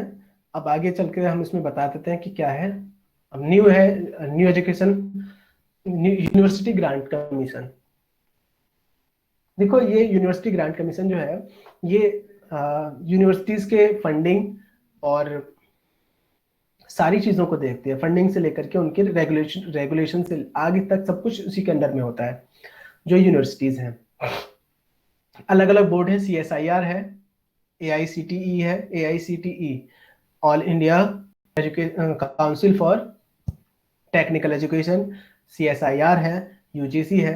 तो ये सारी चीजें एक बोर्ड है, रेगुलेटरी बोर्ड है जो इनको प्रोवाइड कराते हैं। तो फंडिंग जो भी सेंट्रल यूनिवर्सिटीज हैं या फिर उनको फंडिंग प्रोवाइड कराने से लेकर के उनको रिकॉग्निशन तक सब काम क्या होता है, यूनिवर्सिटी ग्रांट कमीशन का होता है। This govern university of India and came into existence 28 दिसंबर 1993 में ये एग्जिस्टेंस में आया and it become a statutory organisation established by an act of parliament. Statutory का मतलब होता है ये खुद के, अब इनको खुद मुख्तार बना, मतलब ये अपनी जिम्मेदारी पे कुछ भी फैसले ले सकते हैं। और इसको 1996 by act of parliament it become a statutory body. It is clear. Central universities क्या है, सेंट्रल यूनिवर्सिटी और अब यूनियन यूनिवर्सिटीज है। India is established by the act of parliament, ये एक्ट ऑफ पार्लियामेंट के तहत बनती हैं and are under the purview of the department of higher education in the union human resource development ministry. अब education department बोलेंगे, सिर्फ ministry of education के under में ये सारे इनका रिव्यू होता रहता है। In general university in India are recognised by UGC, मतलब यूनिवर्सिटी UGC जो है वो अंडर में काम करता है education department, ministry of education के, और वो जितनी भी यूनिवर्सिटीज होती हैं उन सबको रिकॉग्नाइज करने का काम किसका, यूजीसी का काम है। सो वो किस, ऑब्वियसली मतलब कोई चीज मिनिस्ट्री ऑफ एजुकेशन के अंडर में काम कर रही हो, और जो मिनिस्ट्री ऑफ एजुकेशन के अंडर में काम कर रही है वो किसी और को रिकॉग्नाइज करती है, तो मतलब किसी के अंडर में वो काम कर रहा होता है। तो सारा नजरिया जो होता है मतलब उसको प्रीव्यू करने का काम किसका है, वो है मिनिस्ट्री ऑफ एजुकेशन का, which draw its power from the university grant commission act 1956, जिसको यूजीसी को किसके पावर तहत पावर मिली हुई है, वो है 1996 के जो कानून है पार्लियामेंट का, उसके तहत। स्टेट यूनिवर्सिटीज क्या है, 96 नहीं 56। सॉरी 56 है, बोलने में हो रहा है। State universities, a state university established or incorporated by a provincial act by the state it's called a state university. अब ये स्टेट के उसके कॉर्पोरेट के बाद में बनाई जाती हैं। The state university as included in list B UGC act 56 and are eligible for central assistance. इनको रिकॉग्नाइज तो सब कुछ वही होता है, रिकॉग्निशन वगैरह तो सब कुछ वही होता है इनकी, लेकिन इसके लिए सिर्फ एक चीज और होती है कि इसको फंडिंग जो होती है वो यूजीसी से नहीं होती, ठीक है, इसकी फंडिंग यूजीसी से नहीं होती। और प्राइवेट यूनिवर्सिटीज ना तो इनकी रिकॉग्निशन इनका भी यूजीसी के तहत ही होता है। University established through the state और the central act by the sponsored body, namely society registered under societal registration act 1860 और any other corresponding law for the time being enforced in a state or the public trust or a company registered under section 25 of the Companies Act 56 is called the private, मतलब एक तहत है, उसके तहत सबसे पहली private university है Sikkim Manipal university. इतना ज्यादा इसमें पढ़ने की जरूरत भी नहीं है, तो सबसे पहले सिर्फ इतना यह है कि प्राइवेट यूनिवर्सिटीज जो होती हैं ना तो इनकी फंडिंग, किसी भी तरह की फंडिंग जो होती है, इनका रेगुलेशन जो होता है वो यूजीसी ही करती है, यूजीसी इनको रिकॉग्नाइज करती है, लेकिन इनकी फंडिंग कुछ भी ना तो गवर्नमेंट करती है, ना स्टेट गवर्नमेंट ना सेंट्रल गवर्नमेंट, ये अपने ही बेसिस पे काम करते हैं। मतलब खुद अर्निंग करिए, बच्चों से फीस लीजिए और उस फीस का इस्तेमाल अपने टीचर्स की सैलरी देने में करिए, इंफ्रास्ट्रक्चर पे काम करिए, जो चाहे आप करेंगे। फिर फीस पे भी कोई अभी तक कोई ऐसी लगाम नहीं है कि बच्चे जितनी चाहे इतनी फीस वसूल कर लेते हैं वो स्टूडेंट से, कोई उनके ऊपर रूल्स नहीं है। जैसे अगर बीटेक करना है किसी स्टेट यूनिवर्सिटी से करेंगे, सरकार सेंट्रल यूनिवर्सिटी से करेंगे, आप बीएड ही करना है चलिए आपको, तो बीएड अगर आपको करना है किसी सेंट्रल यूनिवर्सिटी से मुश्किल से 15,000 रुपए, स्टेट यूनिवर्सिटी से कर रहे हैं गवर्नमेंट में आ जाता है तो तकरीबन 30,000 रुपए की फीस है, 40,000 रुपए। और अगर किसी प्राइवेट यूनिवर्सिटी से कर रहे हैं तो आपको तकरीबन 2 लाख तक खर्चा हो सकता है। जैसे अमेठी यूनिवर्सिटीज है, या फिर आपके पास में नोएडा इंटरनेशनल यूनिवर्सिटीज है, जामिया हमदर्द है, और ये इन यूनिवर्सिटीज के खर्चे बहुत ज्यादा हैं, वो जितना चाहे आपसे वसूल कर लेते हैं, वहाँ के खर्चे बढ़ते जाते हैं, उनके पंडित तो जो भी चीजें चाहें वो।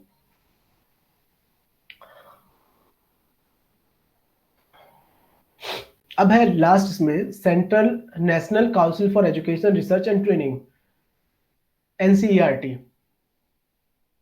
A National Council of Education Research and Training is an autonomous organization for Government of India that was established in the 1st September 1961 as a literary, scientific and the charitable society under the Societies Registration Act.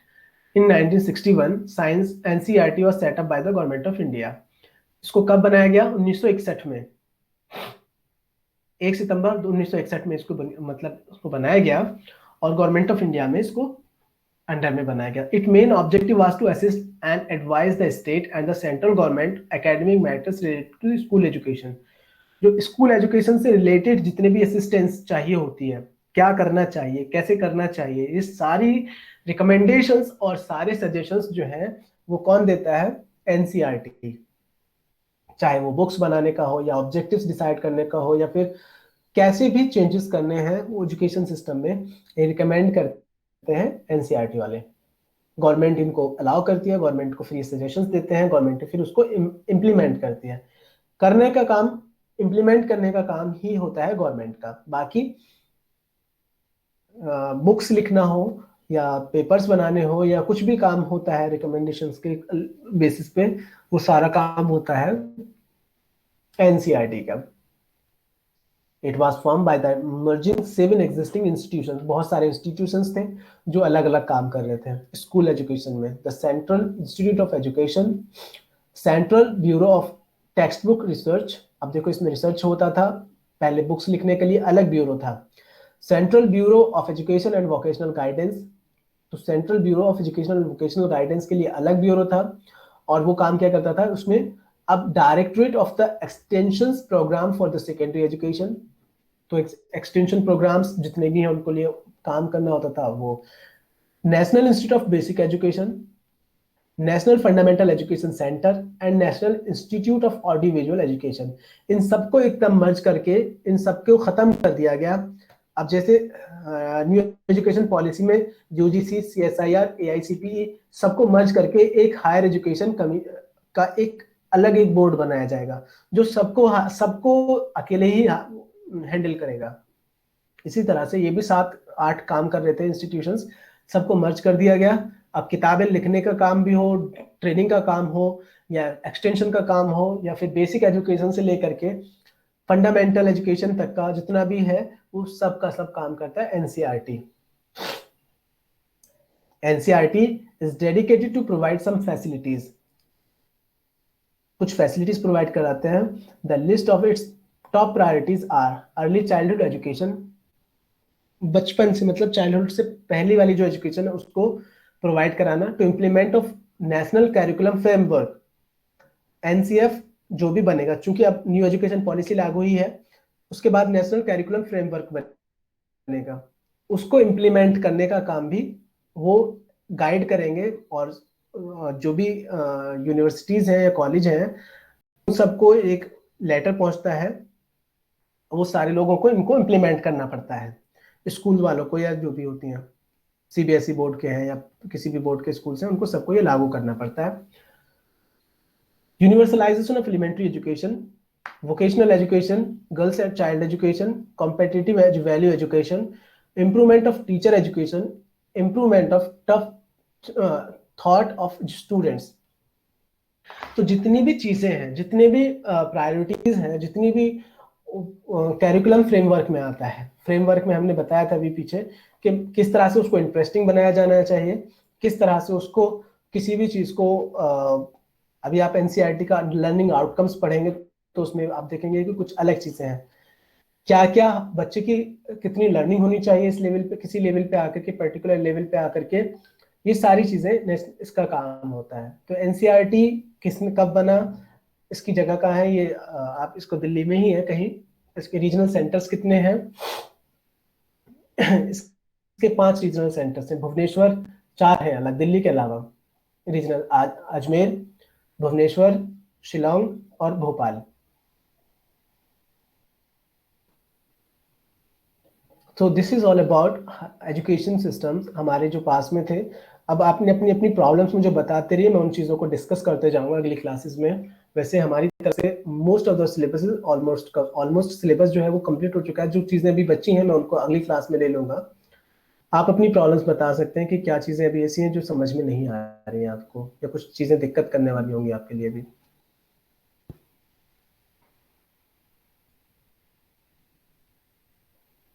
बताइए।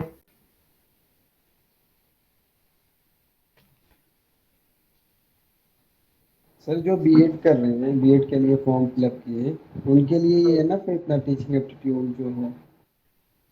देखो teaching aptitude के लिए जो enough है उसमें ऐसे कोई questions नहीं आते। ये टीचिंग एप्टीट्यूड अगर आप आगे बीएड कर भी लेते हैं, उसके बाद सीटेट वो और कोई एग्जाम देते हैं, तब भी इनफ है। अब ऐसा नहीं कि क्वेश्चन इसी में से आएगा, ये ध्यान रखना। क्वेश्चन इसी में से आए ऐसा जरूरी नहीं है, क्वेश्चन इसी बेस पे आएगा ये ठीक, ऐसा ठीक है, बिल्कुल ऐसा हो सकता है, इससे बाहर नहीं जाते हैं क्वेश्चन। लेकिन आपको थोड़ी सी थिंकिंग लगानी पड़ेगी, आपको थोड़ा सा रैशनल होकर के सोचना पड़ेगा। अगर टीचिंग के मान लो मैंने टीचर की क्वालिटी बताई, अब उसमें कुछ क्वालिटी मैंने नहीं पढ़ाई हो, तो ऐसा तो नहीं है कि वो टीचर की क्वालिटी नहीं हो सकती जो हमने नहीं पढ़ाई। ये सर कॉमन सेंस यूज करना, वर्डिंग चेंज कर सकते हैं। अब एज इट इज लैंग्वेज में आपको क्वेश्चंस मिल जाए, इसी वजह से मैं टेस्ट भी ले रहा हूँ बार बार। जो टेस्ट होता है, टेस्ट जो हम लेते हैं वो यही रीजन है, ताकि आप क्वेश्चंस को अलग अलग तरीके से पढ़ सकें और अलग अलग तरीकों से समझ सकें। क्वेश्चन आंसर का जो सेशन होता है या फिर जो हम टेस्ट लेते हैं, वो रीजन सिर्फ इसके पीछे यही है ताकि आप वर्डिंग को समझ सकें, क्योंकि क्वेश्चंस डायरेक्ट नहीं आते हैं। आपकी खुद थोड़ी सी रैशनल थिंकिंग भी तो उसमें यूज होनी पड़ेगी ना। अगर वो नहीं इस्तेमाल करेंगे तो फिर आपके लिए किसी पढ़ना तो थ्योरी एज इट इज अगर लिखा जाए कि बताओ कि नेशनल एजुकेशन पॉलिसी कब लागू हुई, तो सॉरी, ये national educational research and NCERT को कब बनाया गया, ये क्वेश्चन आ गया तो डायरेक्ट डेट का है, आपको याद रखनी पड़ेगी। लेकिन अगर इसमें पूछा जाता है कि कुछ चीजें ऑब्जेक्टिव टाइप क्वेश्चन ही होंगे, तो डायरेक्ट मैंने जैसे कुछ क्वेश्चंस मैंने बताए, जैसे लर्नर की कैरेक्टरिस्टिक्स बताए, कैरेक्टरिस्टिक्स ऑफ टीचिंग बताए हमने, टीचिंग एड्स बताए हमने। अब टीचिंग एड्स जब हमने बता दिए तो जरूरी थोड़ी है कि हमने सिर्फ उसमें पूरा बता दिया, चार्ट भी है, कुछ नया चीज भी बन सकती है, मोबाइल भी आ सकता है, प्रोग्राम लर्निंग वगैरह में, टीचिंग मेथड में कुछ आ सकता है, ऐसी चीजें हो सकती हैं जो कि चेंजेस आ सकते हैं। तो आपको दिमाग भी लगाना है कि इसमें कौन कौन से सेंसेस इस्तेमाल होते हैं, या टीचर की क्वालिटी कौन सी है कौन सी नहीं है, अगर है तो कैसे लिखता है। तो यहाँ तो आपको दिमाग लगाना पड़ेगा। जितने पॉसिबल उतने क्वेश्चंस देते जाएंगे। टेस्ट दिया था आप लोगों ने, बाकी लोगों ने, सारे लोगों ने टेस्ट दिया था या नहीं दिया था आप में से जितने भी हैं?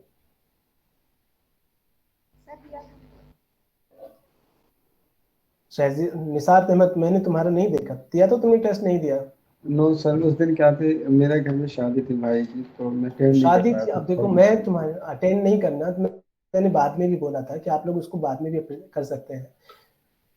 तो देखो, अगर पढ़ लोगे, पढ़ने के बाद अगर टेस्ट नहीं दोगे या क्वेश्चन नहीं करोगे तो जरूरी नहीं है कि तुम कुछ क्वेश्चन कर भी पाओ। तो दोनों ही चीजें हम साथ में लेकर के जो चल रहे हैं, वो रीजन, इसके पीछे रीजन ये है कि ताकि आपकी दोनों तरह की तैयारी हो, थ्योरेटिकल विद क्वेश्चंस। तो आप जितने भी लोगों ने अभी टेस्ट नहीं दिया था, मैं लिंक फिर से शेयर कर दूंगा, आप लोग फिर से टेस्ट दीजिए, उसको ईमानदारी के साथ करिए, अपने आप को चेक करिए। ये मत करिए कि सर के सामने हमारे मुझे कोई रिपुटेशन नहीं बना है आपकी उसके सामने। जब आपका फाइनली रिजल्ट होगा, फाइनली आप जब जामिया में या किसी भी जहाँ पे भी आपने अप्लाई किया है और आप सेलेक्ट हो जाएंगे, देन दिस मैटर्स फॉर अस।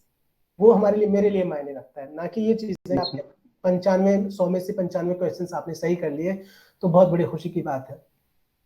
आपने उसको सर्च करते गए साथ में और देखने में करते गए तो कोई फायदा नहीं है मुझे। तो सिलेक्शन होता है कहीं, देन दिस मैटर। और अगर आप इसी तरीके से पढ़ते हैं तो अगर क्वेश्चन किसी भी, कोई भी परेशानी है, मुझे इस बात से कोई मतलब नहीं है कि आपने क्या किया, एक दिन 2 दिन तीसरे दिन, आप जब भी टाइम मिल रहा है टेस्ट दीजिए। और अब बताइए कोई दूसरा, कोई कुछ, किसी का कोई और सवाल? अर्शिया, तुमने कुछ बोलना था? आरिशा? नो सर, मेरा सब हो गया। और किसी और को?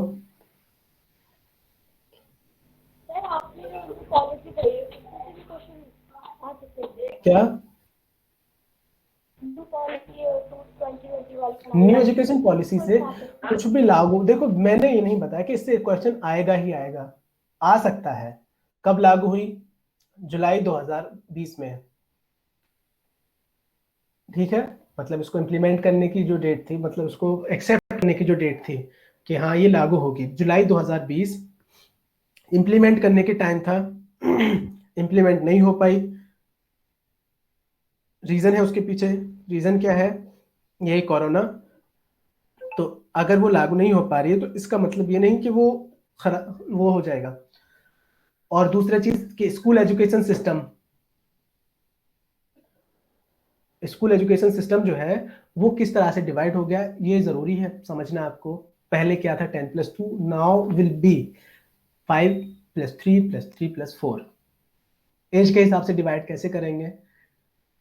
बीएड वालों को ही जानना पड़ेगा, बीएड वालों को ही जानना चाहिए कि आगे स्कूल सिस्टम क्या होगा। आप टीचर बनने जा रहे हैं तो स्कूल सिस्टम क्या होगा, एज के हिसाब से किस तरह से डिवीजन किया गया है अब, और सब्जेक्ट वाइज हमने जो भी चीजें हैं, कुछ भी हो सकता है। देखो मैं इसको ये नहीं कह रहा कि यही क्वेश्चन आएगा, मेरा पढ़ाने का काम है आपको 1-2 बार फिर पढ़ना है इस चीज को। जितनी भी मैंने सारी चीजों की जो भी पढ़ाया उसकी सारी पीपीटीज आपके पास है, मैंने सारी सेंड की हुई है, वो आप एक बार इनको पढ़िए, समझिए, जो भी चीजें समझनी है उसके बाद बताइए फिर मुझे। और कोई क्वेश्चन? सर आज की पीपीटी भी शेयर कर देंगे। हाँ वो मैं कर दूंगा। सर ये जीन पियाजेट, लेव वाइगॉट्स्की, इन सब ये की सब थ्योरीज भी आएंगी? नहीं, ये सब पढ़ने की बाद होता है, ये बीएड के बाद सीटेट में आता है। पहले बीएड कर लीजिए फिर जीन पियाजे और ये सब पढ़ लेना। वो साइकोलॉजी हो, educational child development and psychology. अभी तक आपने, जरूरी थोड़ी है कि आपने बीएड करा है, वो करके आ रहे हैं तो आप साइकोलॉजी आपने पढ़ रखी है, लेकिन टीचिंग एप्टीट्यूड थोड़ा तो होना चाहिए ना आपके अंदर में। लेकिन आपको साइकोलॉजी तो सिखाई जाएगी, वो तो ट्रेनिंग का हिस्सा होगा आपके। जब आप सीटेट देंगे बीएड करने के बाद, तब आपको जीन पियाजे भी पढ़ना पड़ेगा, वाइगॉस्की भी पढ़ना पड़ेगा, गार्डनर भी पढ़ना पड़ेगा, और पियाजे वगैरह सब पढ़ने पड़ेंगे। सर ऐसा भी होता है अगर ग्रेजुएशन और डिप्लोमा कर रखा है तो बीएड नहीं करना जरूरी, डायरेक्ट एमएड कर सकते हैं? डिप्लोमा नहीं करना है, उस वक्त में डिप्लोमा कर रखा है और आपने बीएड नहीं करना है, तो आप सिर्फ प्राइमरी टीचर बन सकते हैं, ना कि कभी सेकेंडरी टीचर नहीं बन पाएंगे, लेकिन एमएड कर सकते हैं, ये जरूरी है। तो मतलब बीएड को छोड़ के डायरेक्ट एमएड कर सकते हैं? एमएड कर सकते हैं, लेकिन कभी secondary, primary, upper primary teachers नहीं बन पाएंगे, इसलिए नुकसानदेह हो जाता है वहाँ पे। क्योंकि दोनों एनसीटीई जो है, नेशनल एनसीटीई, नेशनल नहीं, क्या है, एनसीटीई नहीं है वो, अरे उसको अभी मुझे याद नहीं आ रहा है, जो टीचर एजुकेशन को वो करता है, कंट्रोल करता है, उसका रिकमेंडेशन ये था पहले कि सिर्फ डीएलएड वाले प्राइमरी एजुकेशन में जा सकते थे, लेकिन अब प्राइमरी एजुकेशन में बीएड वाले भी जा सकते हैं। तो इससे मतलब ये हो जाता है, हाँ, national council for teacher education, NCTE ही है। तो इसका रिकमेंडेशन अब यह है कि जो प्राइमरी लेवल पे जो वैकेंसी आती है उसमें पहले सिर्फ डीएलएड वाले या फिर बीटीसी वाले अप्लाई कर पाते थे, अब बीएड वाले भी कर सकते हैं। तो उन बीएड, अब क्योंकि प्राइमरी लेवल पे बीएड वाले जा सकते हैं और डीएलएड और बीटीसी वाले अपर प्राइमरी लेवल पे अप्लाई नहीं कर सकते, तो नुकसान किसका हुआ? बीएड वाले उनको हुआ होगा जो डीएलएड करेंगे। लेकिन जो +2 के बाद अगर प्राइमरी लेवल पे अगर अच्छे से टीचिंग करना चाहते हैं और वो प्राइमरी लेवल पे टीचिंग करना चाहते हैं तो वो आराम से कर सकते हैं। और अब अगले साल से या 2 साल बाद जो भी होगा, ये बीएलएड 12th क्लास के बाद ही आपको अगर टीचिंग में इंटरेस्ट है तो आप डायरेक्ट बीएलएड कर सकते हैं, 4 साल का ग्रेजुएशन प्लस बीएड हो जाएगा आपके पास, और बीएलएड के बाद भी आप एमएड कर सकते हैं डायरेक्ट। और सर डीएलएड के बाद? डीएलएड के बाद आप अगर एमएड करना चाहें तो कर सकते हैं, लेकिन एमएड प्रायोरिटी नहीं होनी चाहिए ना, एमएड प्रायोरिटी बाद में। एकेडमिक्स उतना हाई मत सोचिए, प्रायोरिटीज रखिए अपनी जॉब के ओरिएंटेड, उसको देखिए कि आगे चल के आपके पास कितने ऑप्शन होते हैं। सिर्फ एक ऑप्शन है या आपके पास 10 ऑप्शन है, तो 10 वाले को चूज करिए ना आप। डीएलएड जब तक वो था कि जब तक उसमें प्राइमरी लेवल के ही सिर्फ अप्लाई करते थे डीएलएड वाले में, तो वैकेंसी बहुत हो जाती थी। लेकिन अब क्या है कि अब जब बीएड वाले भी अप्लाई करते हैं तो एक सीट पे 500 एप्लीकेंट आते हैं। तो इससे रीजन क्या होता है, इसका परेशानी क्या होती है कि आप लोग उसमें फिर सर्वाइव नहीं कर पाते, क्योंकि एक इंसान जिसने ग्रेजुएशन भी किया अपने सब्जेक्ट में प्लस बीएड किया हुआ है, तो आपसे कहीं ज्यादा उसकी नॉलेज होती है, जबकि आपने सिर्फ +2 करके डीएलएड कर लिया। तो इसमें क्या होता है कि आपको दिक्कत का सामना पड़ती है और आपका कॉम्पिटिटिव उनके मुकाबले बहुत कम हो जाता है। तो आप कोशिश करें कि पहले ग्रेजुएशन बीएड करें या बीएलएड करें +2 के बाद में, या फिर अब आगे तो अभी तो फिलहाल खैर यही ऑप्शन है, बाकी आपके ऊपर है, डिपेंड करता है जो आपका टीचिंग एरिया और इंटरेस्ट एरिया है। और कोई क्वेश्चन किसी का? सर लेकिन जैसे अभी मेरे ब्रदर ने अभी 10th क्लास क्लियर किया है, उनके स्कूल से फॉर्म आया था, ऑनलाइन फॉर्म, तो उसमें ना ऐसे नहीं था कि हम कोई सा भी सब्जेक्ट चूज कर सकते हैं। अभी नहीं लागू जैसे हुआ है इन्होंने ना? लिया, जैसे इन्होंने सिर्फ, अच्छा, अभी उस चीज को लागू नहीं किया गया है। मैंने कहा था सर ना कि लेकिन कुछ द्वारका के बहुत सारे स्कूल में ये है। देखो मैंने कहा ना, मैंने अभी कहीं कहीं इसको लागू कर रहे हैं, पूरी तरीके से लागू नहीं हो पा रहा है। अगर कोई लागू कर रहा है, इस चीज को इम्प्लीमेंट कर रहा है, तो उसको रोक नहीं सकते हैं, क्योंकि गवर्नमेंट ने इसको अलाउ कर दिया। लेकिन गवर्नमेंट की अभी जबरदस्ती नहीं है, जब स्कूल पूरी तरीके से खुल जाएंगे, ये सबके ऊपर लागू हो गए, फिर आप लोग उसमें कोई जरूरत नहीं होगी। अभी टीचर्स का माइंडसेट, टीचर्स का एटीट्यूड, सब कुछ चेंजेस करना पड़ेंगे ना। ऐसा नहीं है कि वो एक दिन में लागू हो जाती है। 1986 के रिकमेंडेशंस अभी तक लागू नहीं हुए, तो एक दिन में 2021 के रिकमेंडेशन कैसे लागू कर सकते हो आप लोग? जो 1986 में जो रिकमेंडेशंस एनईपी ने दिया था, वो अभी तक कुछ रिकमेंडेशंस उसके लागू नहीं हो पाए हैं। तो आप कैसे उम्मीद कर सकते हैं कि 2020 में आई वाली पॉलिसी, जो कि अभी तक लागू नहीं हो पाई है ठीक से, वो 2 साल में आपको पूरी तरीके से आपको अमल में आ जाएगी? तो थोड़ा वक्त लगेगा, लेकिन आपको इसको पढ़ना समझना, जब आप लोग टीचर बन के निकलेंगे, आप लोगों को मल्टी डिसिप्लिनरी नॉलेज होगी, तब आप लोग खुद इसको इम्प्लीमेंट कर पाएंगे एज ए टीचर। अगर कोई इसको लागू नहीं कर रहा है तो आप उसमें रिकमेंड कर सकते हैं कि नहीं इसको ऐसे करना पड़ेगा आपको। तो अभी इस चीज के ऊपर हम जोर नहीं दे, टीचर्स और स्कूल्स नहीं जोर दे रहे हैं। जिनके पास अच्छे रिसोर्सेज हैं, अच्छे टीचर्स हैं, मिक्स मल्टी टैलेंटेड टीचर्स हैं, वो इस चीज को लागू कर पा रहे हैं। द्वारका बहुत अलग एरिया पड़ जाता है, और यहाँ पे बटला हाउस में और इसमें जो एरिया है वो अलग है, और दूसरे भी एरिया हैं, और यूपी में और बिहार में और अलग स्टेट में तो अभी बहुत दिन सोचने की भी जरूरत नहीं है इस चीज के।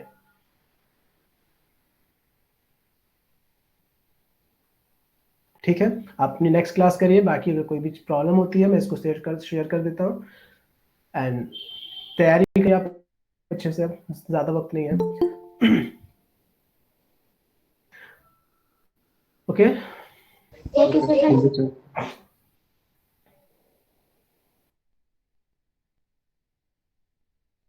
Thank you sir.